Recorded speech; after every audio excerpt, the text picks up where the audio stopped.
guest says that if the UK was as entrepreneurial as the US, we'd have about 900,000 more businesses or more startups. Emma Jones is co-founder of StartUp Britain, joins me for Reuters on the road. Great to have you in the cab, Emma. Good morning. You know the drill. We've got one loop of Canary Wharf. It's Yep. about 4 minutes, unless we hit a red light.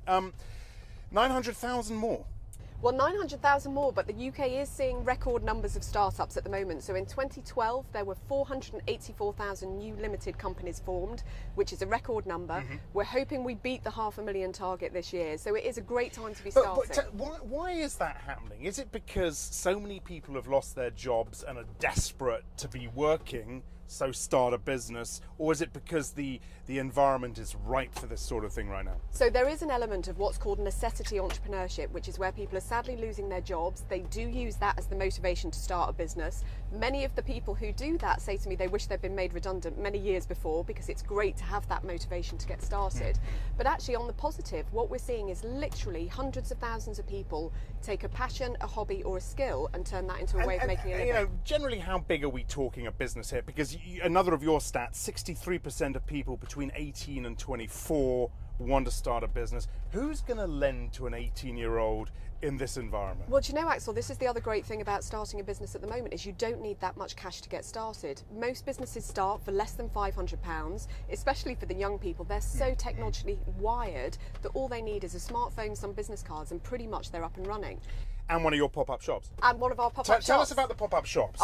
So our pop-up shops, this was something we launched in July 2012, and the reason why we launched this is lots of people were saying to us there's empty streets, empty shops on the high street. On the other hand, we were seeing so many small businesses who were home-based, online resellers, wanting a high street experience. So our first shop opened in Richmond, we've got 5 shops open now, and what we do is small businesses, 6 small businesses come in at the same time, they trade for 2 weeks. Each of those businesses just pays £150 to trade, so they get a low cost. Of the 500 they used to start their business. Well, exactly. So 150. What's that? That's almost 25% or something. But these tend to be existing businesses. Okay. So the pop-up tenants tend to be businesses that have been running for about 6 to 12 months. So they've already kind of got some cash flow in the business. So they come in and for 2 weeks they meet customers, make sales.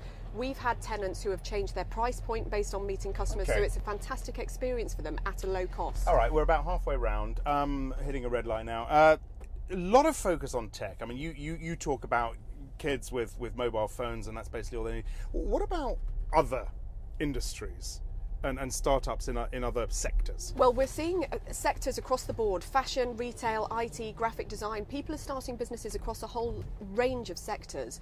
But the thing is, technology is the key enabler across all of those sectors. So whether you are starting a fashion or a food business, what you do need is a social media presence to promote yourself. There's some great online powerful websites like Etsy.com, not on the high street, where you can upload your products and sell them.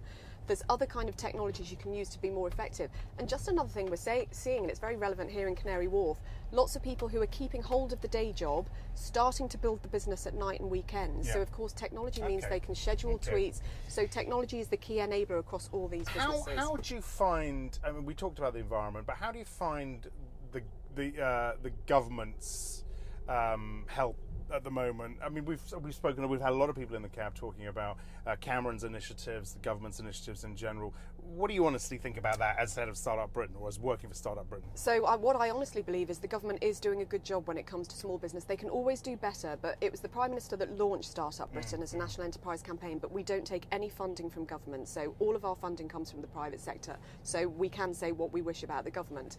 But what you have seen the government do pretty much over the past 12 months is they've launched the Startup Loan Scheme. They are trying to reduce regulation for small businesses. Vince Cable has been kind of on record saying he feels the role of government when it comes to encouraging small business should be important but modest. So set the right infrastructure, give businesses the confidence to start and grow, but then pretty much leave them alone. I'm going to put you on the spot here a little bit. What are some of the most exciting businesses that you've worked with over the past 12 to 18 months? Oh my goodness, I see exciting businesses every day. Yesterday I was presenting at something called Spring Fair in Birmingham, which is artisans who make homemade goods. Elephant Branded, which is the ethical business who you're going to see. Who are your entrepreneurial heroes? Well, so mine personally. Yeah, yours personally. So I have a couple. So there's a man from Britain called Mark Dixon who started Regis. Incredible story. He started it 20 years ago. It started as a hot dog sausage van, and it's now the world's largest provider of serviced office accommodation. So brilliant story of a man who started with nothing, has built it up, still owns the company. So he's one of my clear role models. Emma Jones, great to have you in the cab. We just got back to Reuters. It's been a pleasure. Emma Thank you very Jones, much. co-founder of StartUp Britain. That was Reuters on the Road. I'm Axel Threlfall.